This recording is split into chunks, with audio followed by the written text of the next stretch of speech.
Hello, and welcome to Jiang Decoded. I'm Jiang. Let's look beyond the headlines and uncover the forces shaping our world. A single strike on 2 oil tankers in the narrowest waterway on Earth. And within hours, every intelligence desk in Washington was scrambling. But here is what almost nobody told you. That strike was not aimed at the United States. It was not even aimed at the UAE, whose flags were flying on those tankers. That strike was a message carefully written, precisely delivered, and addressed to 2 capitals thousands of miles away. It was addressed to Moscow, and it was addressed to Beijing. And if you do not understand what Iran's new leadership just communicated with that single act of violence, then you do not understand the war that is actually being fought right now. You are watching the wrong screen. Today I'm going to show you exactly what Iran told Russia and China, why they said it now, and why the answer is going to reshape the global order for the rest of this decade. Welcome back. I am Professor Jiang, and on Jiang Military Point, we do not do panic and we do not do cheerleading. We follow the logic of power. We follow the incentives. We follow the geography. Because when you strip away the emotion and the headlines, the picture always becomes clear. I have spent months mapping out what is coming between now and 2030. The wars, the currency shifts, the economic breakpoints. And I put all of it into an ebook called The Next Global Shift. If you want to understand not just what is happening, but what to do about it, the link is in the description and the pinned comment. Now, let us get into it. Let me start with what happened, because you need the facts before you can read the meaning underneath them.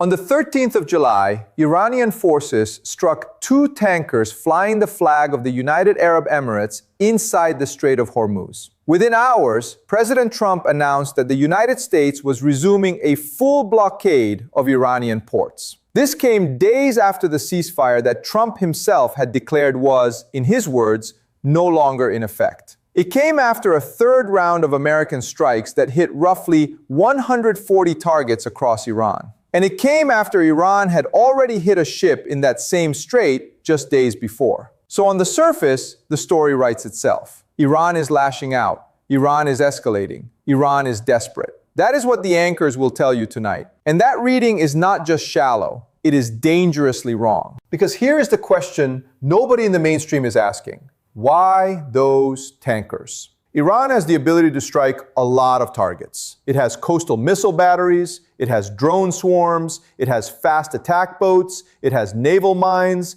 It has been perfecting these for 20 years. If Iran simply wanted to hurt America, there are American assets all over the Gulf. If Iran simply wanted to hurt Israel, it has proxies positioned to do exactly that. So why did the new leadership in Tehran choose 2 Emirati oil tankers as the object of this particular strike? That is the entire mystery.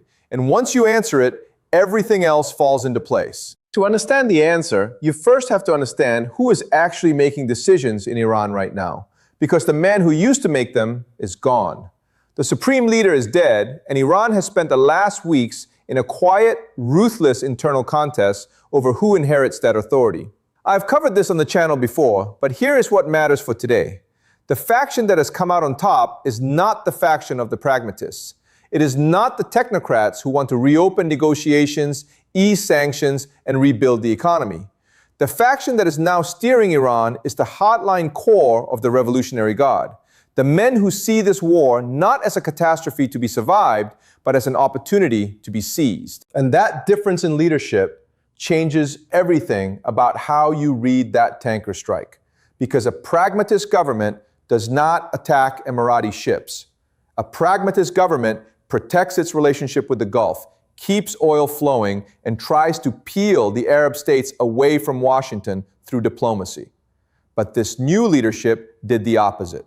It reached out and hit the tankers of a Gulf neighbor. That is not the act of a country trying to make friends in the region. That is the act of a country that has already decided the region is secondary. Iran has made a choice, and the choice is this.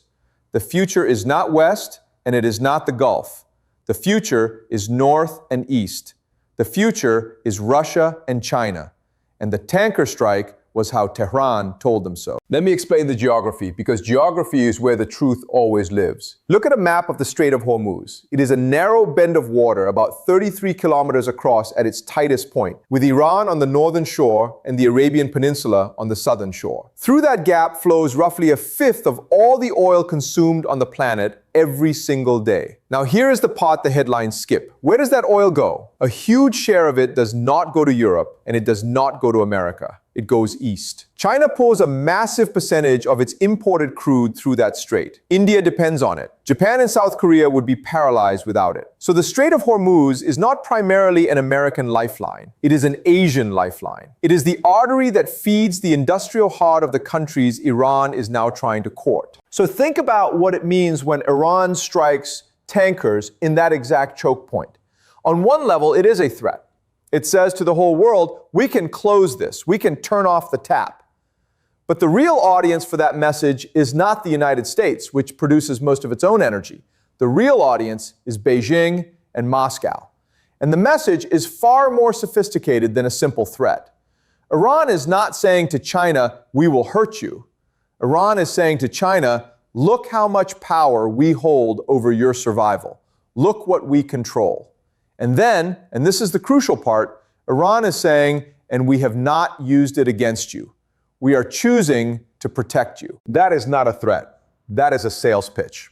This is the piece that almost everyone misses. When you control a choke point that your potential ally depends on, restraint becomes the most valuable currency you have. Iran is demonstrating in real time that it can strangle the global oil market whenever it wants. And by carefully choosing to hit Emirati tankers tied to a Gulf state aligned with Washington, rather than disrupting the broader flow that feeds Asia, Iran is drawing a line. It is saying, our missiles are pointed at America's friends, not at yours. Ride with us, and this artery stays open for you. That is a message you can only send through action. You cannot send it in a phone call. You send it with a strike, precisely aimed, precisely limited. Now let me show you why Russia and China are listening so closely right now. Because this is where the timing becomes everything. Russia is fighting a long war in Europe and living under the heaviest sanctions regime ever imposed on a major economy. To survive, Moscow has had to reroute almost its entire trade architecture. It needs corridors that run south and east, away from Western control. And one of the most important of those corridors runs directly through Iran. There is a trade and transport route,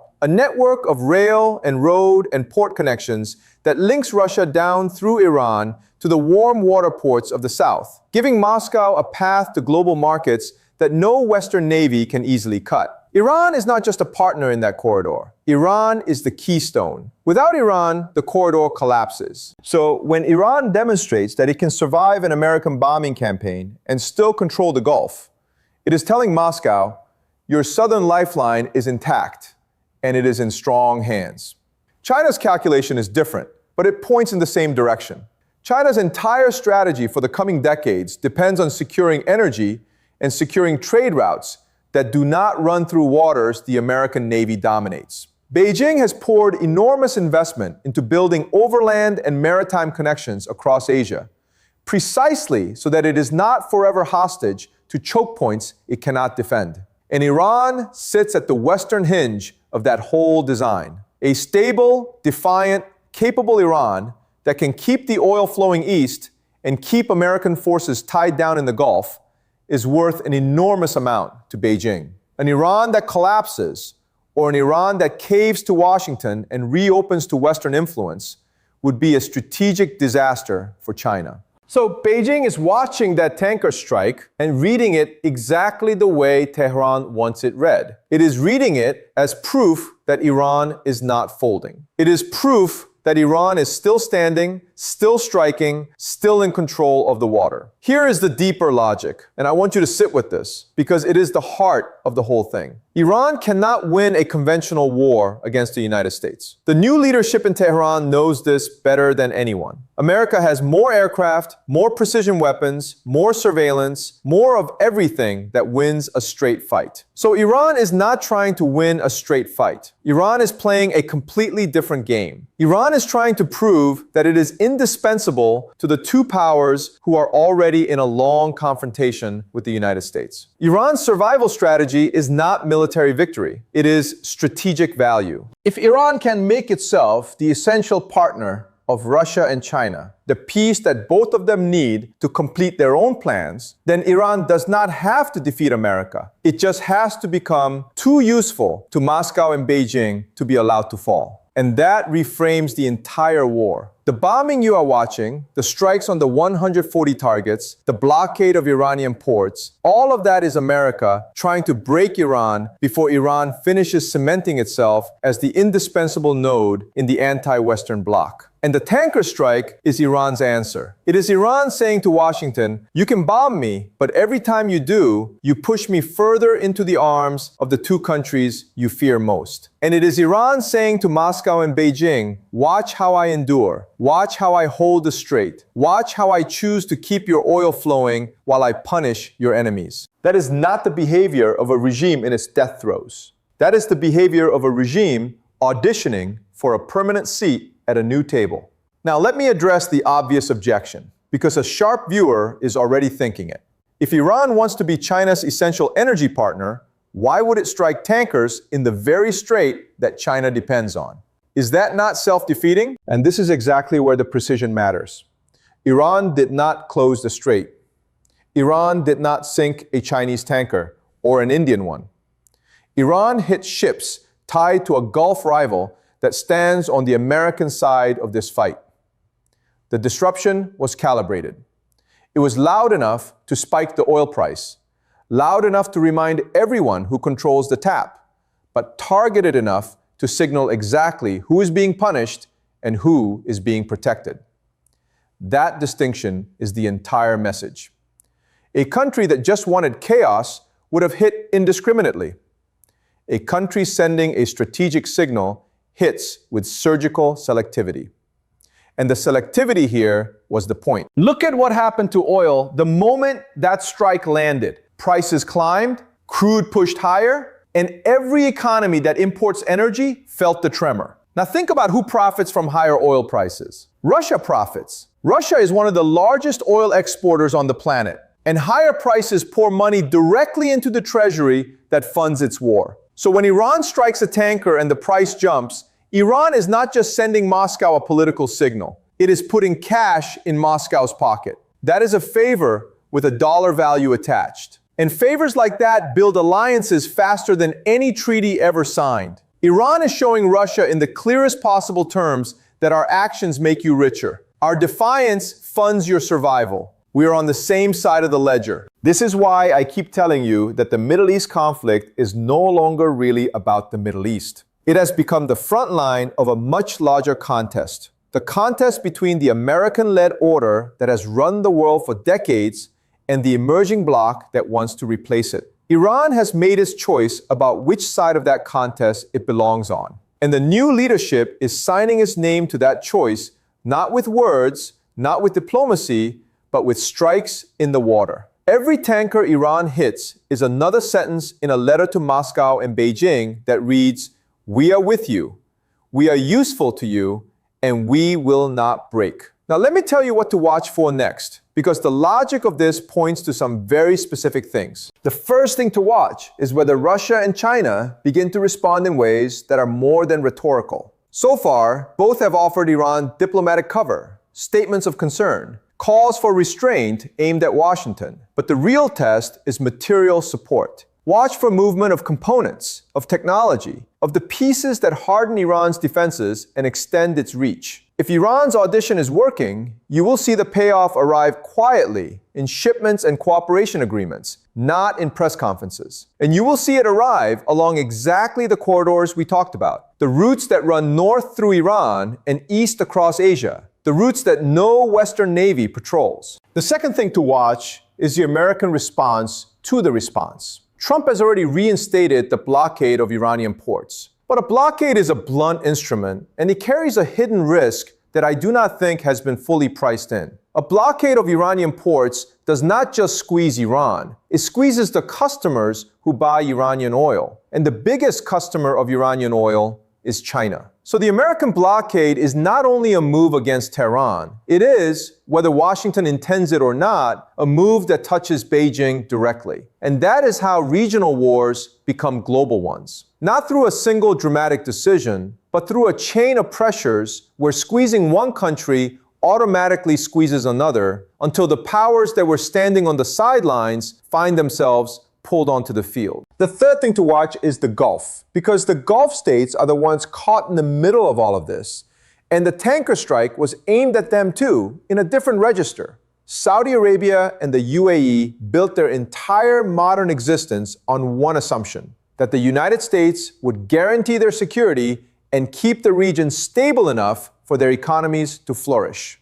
That assumption is now cracking in real time. They are managing the fallout of a war they did not want and could not prevent.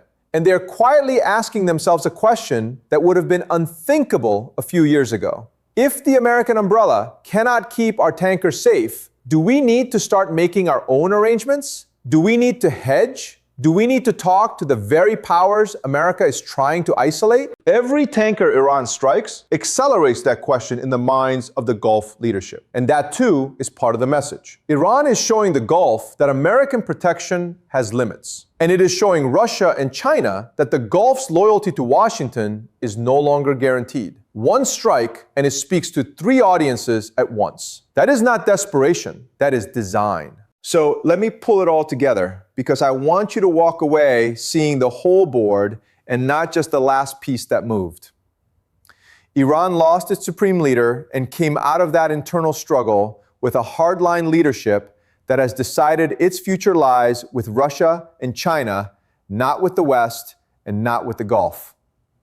That leadership cannot beat America in a conventional war, so it is playing a different game entirely. A game of making itself indispensable to the two great powers already locked in confrontation with Washington. And the tool it is using to play that game is the one piece of geography no one can take away from it: the Strait of Hormuz. Every strike in that water is a message. To Russia, it says, we raise your oil revenue and we keep your southern corridor open. To China, it says, we keep your energy flowing east, and we keep America pinned down here so it cannot fully turn to face you. To the Gulf, it says, American protection is thinner than you thought. And to Washington, it says, every bomb you drop pushes me closer to the very alliance you're terrified of. That is what Iran's new leadership told Russia and China with one strike. Not a cry of pain, a calculated pitch delivered in the only language that great powers truly respect, which is the demonstrated ability to control something they cannot live without. And the most dangerous thing about this moment is that the pitch might be working. Because the more the West treats Iran purely as a problem to be bombed, the more it confirms Iran's argument to Moscow and Beijing that the three of them are natural partners against a common adversary. The war is not just being fought over Iran. It is being fought over which side of the new global order Iran ends up on. And right now, with every tanker in the strait, Iran is casting its vote. Here is the uncomfortable truth I will leave you with. The people who read this only as escalation, only as Iran lashing out, are going to be blindsided by what comes next, because they are watching the punches and missing the strategy behind them. But you are not going to be blindsided, because now you can see the logic underneath. You can see the map. You can see the incentives. And when the next strike lands, or the next shipment moves, or the next Gulf state quietly reaches out to Beijing, you will understand exactly what it means. If you found this documentary insightful, subscribe to Jiang Decoded and join a growing community dedicated to understanding history, geopolitics, economics, and the ideas shaping our future. New in-depth documentaries are published regularly. Now I'd like to hear from you. Do you believe Russia and China will strengthen their strategic cooperation with Iran, or will they continue to keep some distance while protecting their own national interests? Let me know your perspective in the comments. Thank you for watching Jiang Decoded. Until next time, keep questioning, keep learning, and I'll see you in the next video.